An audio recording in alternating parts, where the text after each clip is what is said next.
पाकिस्तान फिर से चीन की गोदी में जाकर बैठ गया है और उम्मीद लगा रहा है कि उसका नाजायज बाप उसको एक बार फिर से हिंदुस्तान से बचा लेगा। लेकिन ऐसा नहीं होगा। पीएम मोदी ने कसम खा ली है कि इस बार पाकिस्तान को मिट्टी में मिला दिया जाएगा। इसीलिए हर तरफ से हमला किया जा रहा है। पाकिस्तान के नागरिकों को भी वापस भेज दिया गया है। दिल्ली के अंदर जितने पाकिस्तानी नागरिक रह रहे हैं उनको भी चिन्हित कर लिया गया है। इतना ही नहीं बल्कि अमेरिका और इजराइल का सपोर्ट कर दिया और कह दिया है कि टेररिज्म को सपोर्ट करने वालों को जड़ से खत्म कर दो।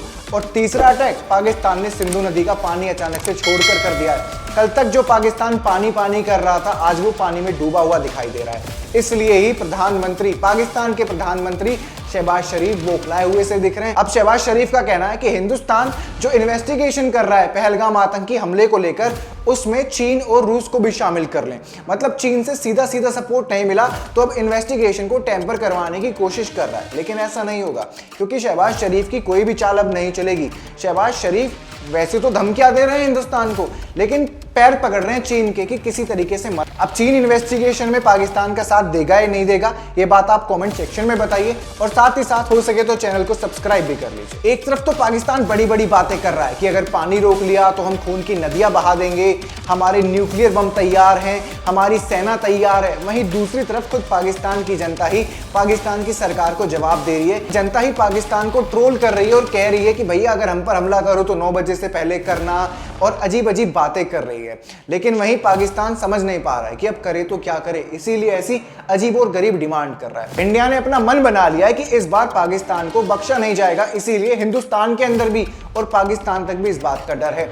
जम्मू कश्मीर के अंदर आईबी ने, इंटेलिजेंस ब्यूरो ने 13 आतंकवादियों को चिन्हित कर लिया है जो अलग अलग टेररिस्ट ग्रुप से जुड़े हुए हैं। कोई जैश ए मोहम्मद से जुड़ा हुआ है तो कोई लश्कर ए तैयबा से जुड़ा हुआ है, कोई टीआरएफ से जुड़ा हुआ है। और अब इनको पकड़ पकड़ कर चुन चुन कर इनका खात्मा किया जा रहा है। 10 आतंकियों के घर को बम से उड़ा दिया गया है और पाकिस्तान इसी बात से डरा हुआ है।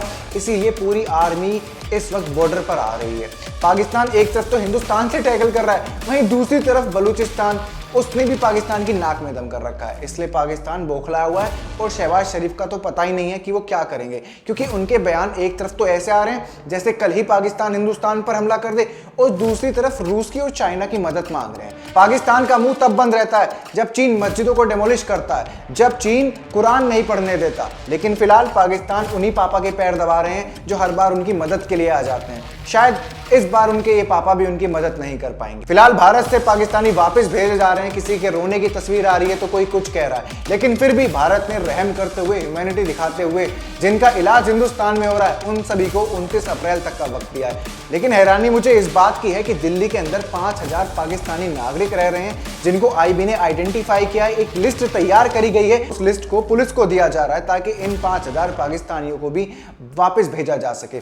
गुजरात से भी बांग्लादेशियों को चिन्हित किया गया, उनको वापस भेजा गया। देश के अलग अलग हिस्सों में जो लोग पाकिस्तान या बांग्लादेश से आए हैं उनको वापस भेजा जा रहा है। इन सोचने वाली बात यह है कि एक तरफ अमेरिका, एक तरफ चाइना, जहां पर मुसलमानों को लेकर ये दोनों ही देश बहुत सख्त कदम उठाते हैं, वहीं हिंदुस्तान के अंदर कुछ ऐसे भी लोग हैं कि अगर उन्हें सड़क पर पाकिस्तान का झंडा पड़ा दिख जाता है तो वो उसको उठाने के लिए अपनी जान खतरे में डाल सकते हैं, लेकिन तिरंगे को जलाने का काम करते हैं।